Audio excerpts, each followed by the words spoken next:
गुजरात में आप सबको याद है एक बड़ी घटना घटी है।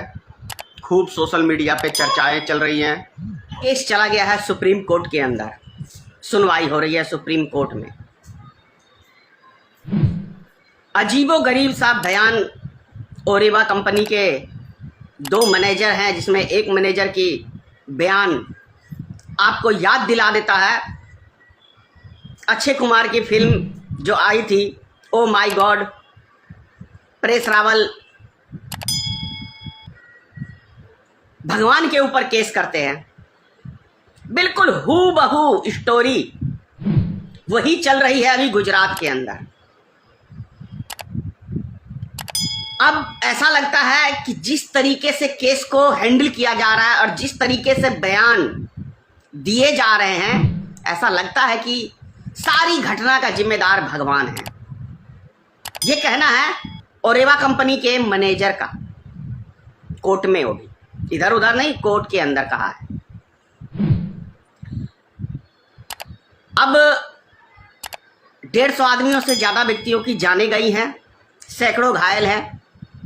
वो सबको अब चाहिए कि भगवान के ऊपर मुकदमा करना चाहिए उचित मुआवजे के लिए। 2 लाख क्या है, एक लॉलीपॉप है। अगर 2 लाख एक इंसान की कीमत है तो मैं भारत के एक एक भाजपा के नेताओं को 5 लाख रुपए दूंगा उनकी जान की कीमत। कितने मरने के लिए तैयार हैं? और मोदी को 1 करोड़ दूंगा, वो मरेगा।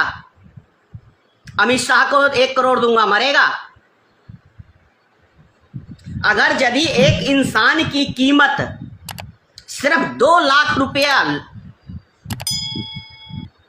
तो इससे ज्यादा कोई घटिया मजाक आम लोगों की जिंदगी के साथ कोई नहीं खेल सकता है, जो मोदी सरकार खेलने में लगी हुई है।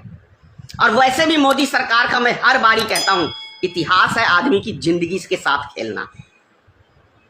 चाहे आप गुजरात दंगों से देख लें, चाहे देश में हिंदू मुसलमान के माहौल को पैदा करके देख लें, चाहे कोई बड़ी घटना हो जाए, चाहे आप गांधी मैदान की रैली देख लें, चाहे आप पुलवामा हमला देख लें, इंसान की जिंदगी के साथ खेलना ही पेशा है। पेशा कह रहा हूं, पेशा है नरेंद्र मोदी का। तो इसीलिए मैंने कहा है कि जो मजाक भारतीय जनता पार्टी की सरकार ने गुजरात में आम लोगों की जिंदगी के साथ किया है, इससे बड़ा मजाक और उससे भी शर्मनाक ओरेवा कंपनी के मैनेजर का बयान, शायद उन 150 परिवार की जो मृत्यु हुई है उसका मजाक उड़ाने के लिए इससे बड़ा घटिया मजाक बयान कुछ नहीं हो सकता है। और सबसे बड़ी बात है कि इस केस के अंदर गिरफ्तारी किसकी हुई है? चौकीदारों की। ऐसा लगता है कि उस पुल के मालिक चौकीदार थे। जो ठेकेदारी दी गई थी वो ओरेवा कंपनी के मालिक को नहीं दी गई थी, वो चौकीदारों को ठेकेदारी दी गई थी। वो जो पैसा का जो बंदर बांट हुआ है ओरेवा कंपनी के मालिकों ने जो किया है, उसमें चौकीदार का हिस्सा बनाए हुए थे क्या ओरेवा कंपनी के मालिक? घड़ी जो बनाती है। इस देश के अंदर कानून व्यवस्था नाम की चीज है ही नहीं। ये दर्शा रहा है भारतीय जनता पार्टी की सरकार गुजरात में। आंख खोल के देश के एक एक नागरिक देख लो घटना क्या हुई है और भारतीय जनता पार्टी की सरकार कार्रवाई किन किन व्यक्तियों पे कर रही है। आप सबको याद होगा किसान आंदोलन में इन्हीं के नेता ने किसानों के ऊपर गाड़ी चढ़ा दी थी। मंत्री, आज भी मंत्री बरकरार है, कोई सुनवाई नहीं है। आप सबको याद होगा उत्तर प्रदेश के अंदर कुलदीप सिंगर रेप करके लड़की को कई साल तक किया उसका शोषण और पूरे परिवार को समाप्त कर दिया। ये सरकार बचाती किसको है? बड़े बड़े मित्रों को, उद्योगपतियों को। एक एंगल से कोई भारतीय जनता पार्टी का नेता मुझे ये प्रूफ करके दिखा दे कि ये भारतीय जनता पार्टी की सरकार आम लोगों की हितैषी सरकार है, तो मैं उसकी गुलामी करने को तैयार हूं। एक कदम इस केस में बता दे कि आम नागरिकों के लिए जो जिनकी मृत्यु हुई है उसके लिए शुभचिंतक है ये सरकार। कितना बड़ा मजाक और कितना बड़ा भगवान के ऊपर आरोप लगा दिए। तो वही मिसाल हो गया कि भगवान जो है मतलब एक क्या कहते हैं, एक बस का ड्राइवर या खलासी, ड्राइवर कहें, एक ड्राइवर दारू पी के, चाहे ट्रक कह लें चाहे बस कह लें कुछ भी कह लें, 4 चक्का वाहन, एक ड्राइवर चला रहा है बस दारू पी के और उसने कहीं ले जाके ठोक दिया, तो भाई ये तो अकाल मृत्यु का जिम्मेदार भगवान है, भगवान ने ठोकर मार दी। वही चीज ये कह रहे हैं, क्या कहते हैं, कितनी शर्मनाक बात है, कितनी शर्मनाक बात है। मैं देश की जनता से कह रहा हूं, अभी भी समय है, आप लोग अपनी आंखों को खोलो और देखो, भारतीय जनता पार्टी की सरकार आपकी हितैषी नहीं है, वो हितैषी है तो पैसे वालों घरानों की। वो काम करते हैं तो पैसे वालों के लिए करते हैं, उद्योगपतियों के लिए करते हैं, और बड़े नेताओं के जो रसूखदार व्यक्ति हैं, ये भारतीय जनता पार्टी की सरकार उन रसूखदार लोगों के लिए है, आपके लिए नहीं है। समझो इस चीज को।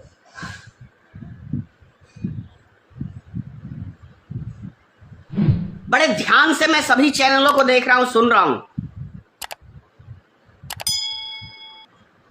और नतीजे पे यही निकला हूं।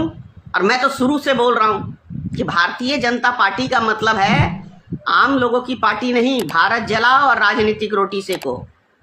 भाजपा का मतलब है भय दिखाना गरीबों को, यही है भाजपा। भय दिखाओ गरीबों को, उन पे शोषण करो।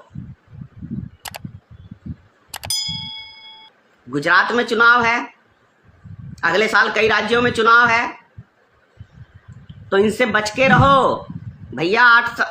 7.5 साल मोदी जी को हो गए हैं, देखो मोदी जी की नजर, मतलब उसके कार्य देखो, उसने कौन सा राष्ट्र हित के लिए एक कदम उठाया है। बस एक ही बात गिनाएंगे आपको, मंदिर और 370, इनके अलावा आपको कुछ नहीं गिनाएंगे।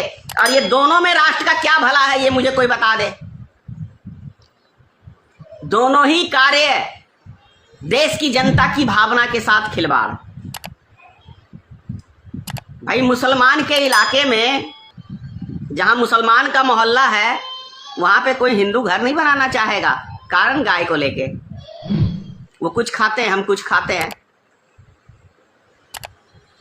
बात रही राम मंदिर की, तो क्या बन गया, एक शिला नहीं अभी तक उस पे रखा गया है, वो सिर्फ एक खींचातानी चलती रहेगी पता नहीं कितने वर्षों तक, ताकि आप उसके नाम पे उसको वोट देते रहें। पीएम केयर फंड का हिसाब आज तक मोदी जी ने दिया, वो तो आम जनता का पैसा, वैसे तो सारा देश का आम जनते का ही पैसा है, क्या 1 रुपए का हिसाब आज तक दिया? सूचना अधिकार भी कई आदमियों ने लगाया, बोला इसका जवाब हम नहीं दे सकते। तो देश का प्रधानमंत्री दलित है, देश की जनता का पैसा निकल जाता है, पता ही नहीं चलता कहां चला गया। भारत सरकार का खजाना खाली है, पैसा किसके खजाने में है? अडानी और मुकेश अंबानी के खजाने में है। और जिस हिसाब से अभी ठेकेदारी आपको गुजरात में दी गई है, उस हिसाब से समझ में आ रहा है, बिना कागज पत्तर के, बिना किसी जांच के, किसी को मुंह से ही ठेका चलता है मोदी जी के शासनकाल में, और मुंह से ही, जुबान से ही क्या कहते हैं, सारे जांच हो जाते हैं, कागजी कुछ नहीं होता। और यदि कोई बड़ी घटना घटती है तो ऐसे जैसे अभी चौकीदार बेचारे अरेस्ट हुए हैं। अब तो भाई ये मैं भी चौकीदार का मतलब यदि अगर निकालें तो मोदी जी चौकीदार है, तो उसको भी अरेस्ट करो। मोदी जी ने कहा था मैं भी चौकीदार हूं, मैं चौकीदारी कर रहा हूं देश की। क्या चीज की चौकीदारी कर रहे हो? उस चौकीदारी में जरा बताओगे कि क्या चीज की चौकीदारी आपसे संभली है? देश का खजाना लूट लूट के विदेश भाग गए, चौकीदार कुंभकर्ण की नींद में सो रहे, या विदेश घूमने में मस्त, इसके अलावा और क्या?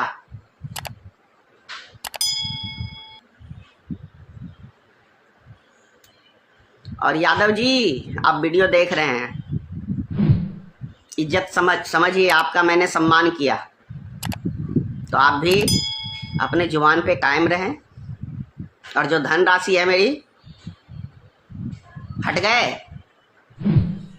ऐसे ऐसे आदमी नौटंकीबाज सब है जो पूछिए मत। अपने आप को पता नहीं कितना बड़ा करोड़पति बनता है, 10,000 रुपये पे नीयत खराब हो गई। जय हिंद।